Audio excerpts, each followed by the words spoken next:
Hello বন্ধুরা, তো আমার নাম প্রদীপ আর আপনাদের সকলকে আমার চ্যানেলে স্বাগত জানাই। তো রিসেন্টলি আমি টিকিরিতে আমার ফ্যামিলি শিফট করাবো, মানে ফ্যামিলি নিয়ে আসবো, সেই জন্যে ঘর ফর দেখছিলাম। তো ঘর পেয়েও গেছি 7,500 টাকার মধ্যে। তো আমি ঘরটা বুকিং করেছি, ঠিক আছে, এখনও পাইনি। আগের যে ভাড়াটি আছে সে ভাড়াটি এখনও ঘর ছাড়তে পারেনি, কারণ কি বাইরে এখন বর্ষা চলছে, বর্ষার জন্য সে তার মাল শিফট করাতে পারে না।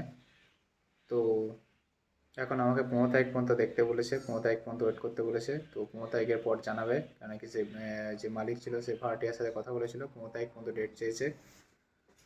আর দেখা যাক কি হয় 15 তারিখের পরে। বাই দ্য ওয়ে, এখানে কিছু রিসেন্টলি মানে কালকে কালকে আমার এখানে যে এক কলিগ আছে সে বলছে ভাই একজন এখানে আছে, তো উৎকল, যেখানে আমরা সার্ভিস দিই। বাই দ্য আমরা যেখানে থাকি সেই জায়গাটার নাম হলো উড়িষ্যার রায়গড়া ডিস্ট্রিক্ট, আর যে জায়গাটা আছে সেই জায়গাটার নাম হলো টিকিরি। এখানে একটা অ্যালুমিনিয়াম প্ল্যান্ট আছে। বাই দ্য ওয়ে, যে নিচে একটা ভিডিও আমার চ্যানেলে যদি দেখো তুমি দেখবে যে একটা আদিত্য বিড়লা গ্রুপের পার্টির কিছু ফটো আছে, ঠিক আছে। বাই দ্য আমি এখানে 5-6 বছর ধরে আছি। তো এটাই বলার ছিল। তো যাই হোক, সে যে এমপ্লয়ি ছিল সেই এমপ্লয়ি সে তার বাইরে এখান থেকে ছেড়ে সে অন্য কোথাও যাচ্ছে, তো সে তার জিনিসপত্র বেচে যেতে চাইছে। তো দুখানা বেড, ডবল বেড, ডবল সাইজের, আর তার সাথে তোমার ওই গদা টাইপের, মানে গাদা নাই, কী বলে, ম্যাট্রেস, ম্যাট্রেস আর টেবিল চেয়ার আর ফ্রিজ, এইগুলো 30,000 টাকা, সব মিলে 30,000 টাকার মতো বেচতে চাইছে। আর আহ, তো গিয়ে দেখতে হবে, কথা বলা হয়নি এখনও, কালকেই খোঁজ পেয়েছি। আজ বাই দ্য ওয়ে যে আমাকে খোঁজ দিয়েছে সে এখন চলে গেছে অন্ধ্রপ্রদেশে, অন্ধ্রপ্রদেশে ভাইজ্যাগে ঘুরতে গেছে। তো সেই জন্য আমাকে এখন হোল্ডে রেখেছে, সেও হোল্ডে আছে। হ্যাঁ, তো দেখা যাক কি হয়। পেয়ে গেলে ভালো কথা, পেয়ে গেলে। এখন আমি এখানে ব্যাচেলার কোয়ার্টারে আছি। বাইরে এখানে দরজা বন্ধ করা আছে। আর হলো আমাদের কিচেন, আর এখানে বাইরে বাথরুম টাথরুম আছে। আই হোপ কি তোমরা দেখতে পাওনি, না দেখাই ভালো, তোমাদের মুড খারাপ করে যাবে। তো এইসবই চলছে এখানে। আহ, তো এখানে নিয়ে এসে ব্যাচেলার রুমের মধ্যে নিয়ে এসে আমি এখানে রেখে দেবো। তো এই যেটা আমরা এই করেছি, কী বলে তোমার, ঘর বিছানাপত্র দেখেছি, যেটা দেখছি দেখে আমি কথা বলেছি, এটা এখন গিয়ে দেখবো কন্ডিশন কীরকম। আর নতুন বেডের দাম 25,000 টাকার মতো বলেছি আগে, না বললে, সরি।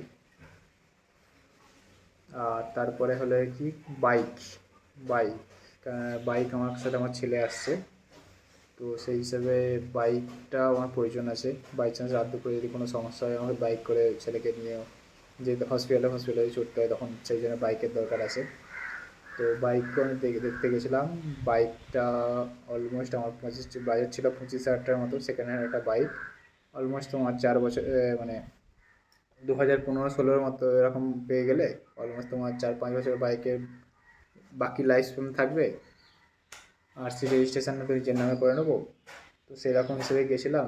তো বাইক প্রথমে 25 থেকে 35 হাজার টাকা করলাম। তো তারপরেও বাইক পাওয়া যায় না, কারণ কি যে বাইকের দোকানে গেছিলাম সে বাইকে বলছে আমার কাছে 2 পিস মাল পড়ে আছে, এইচএফ ডিলাক্স 2023 এডিশন, আর একটা হলো এইচএফ ডিলাক্স 2021 এডিশন। 2023 এডিশনের দাম হলো 64,000 টাকা, আর 2021 এডিশনের দাম হলো 57,000 টাকা।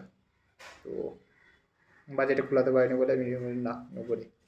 তারপরে ভাই বলে চ না একবার শোরুমে চ না। শোরুমে গিয়ে হিরো শোরুমে গেলাম, তারপরে হিরো শোরুমে আমাকে নিয়ে গেল সে ভাই।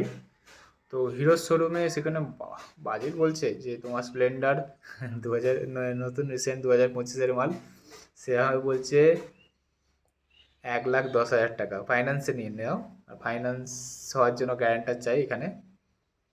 তো এরকম আমাকে করছে ফাইন্যান্সে নাও, ফাইন্যান্সে নাও।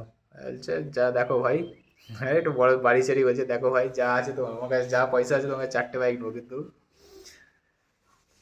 বা সেকেন্ড হ্যান্ড বাইকই নেবো। বাই দ্য ওয়ে আমি আমার জন্য নয়, সে ছিল আমার সাথে, একজন ছিল আমার কলিগ, সে তোমার বাইক দেখছিল। তো সে বাইক দেখে হেভি, সে গ্ল্যামার দেখে হেভি ইমপ্রেস, গ্ল্যামার নেবো এমন এ করছে যেন কালকেই কিনে নেবে ফাইন্যান্সে। তো আর কি বলবো বলো। তো তারপরে তাকে বল ঠিক আছে তুই এখানে থাক, আমরা একটু ঘুরে আসছি। তো সেখান থেকে আর একটা জায়গায় দেখতে গেছিলাম। তো সেখানে বাইকের দোকান বন্ধ, আনফর্চুনেটলি। সেকেন্ড হ্যান্ড বাইকের দোকান দেখতে গেছিলাম, সেখানে বলে 4টের পরে দোকান বন্ধ হয়ে গেছে, আর 4টের পর দোকান বন্ধই হয়ে যায়। আর তারপরে এসে তারপর হলো বাজাজের শোরুমে গেছিলাম, বাজাজের শোরুমে গিয়ে যে বাজাজ প্ল্যাটিনা 110 সিসি যেটা গাড়ি আছে সেটা দেখলাম। সেটা অলমোস্ট না 87,000-এর মতো বলছে। না, ফাইন্যান্সে করবো না, বাজেট যেখানে আমার 35,000 টাকা করেছিলাম কোনো কষ্ট, সেখান থেকে আমাকে বাড়ি বাড়ি 90 লাখ টাকা আমার পয়সা দেবে, সরি 90,000 টাকা, 7,000 ওটা বাজারটার দাম, কিন্তু সেখানে 87,000-এর মতো আমার কেন এক্সট্রা খরচা করতে যাবো। ওয়েট করছি, আমি বললাম যে দাদাটা নিয়ে গেছিলো আমাকে, চলো না, অন্য বলছে, সে বলছে পরে, সরি, যে দাদার সাথে কথা বলছিলাম, দেখো দাদা আমার কাছে তো পয়সা নেই। তো সে বললো ঠিক আছে, পরের সপ্তাহে একটা জায়গায় যাবো, মানে সামনে রবিবার। তো আমি লাইভ ব্লগ করে দেখিয়ে দেবো তোমাদেরকে যে বাইক কিনতে যাচ্ছি, পাওয়া যায় নাকি, যে বাজেট আমার আছে সেই বাজেটের মধ্যে কীরকম গাড়ির কন্ডিশন কীরকম, সেই সবগুলো। তো তারপরে আপনাদের কাছে আপডেট দেবো।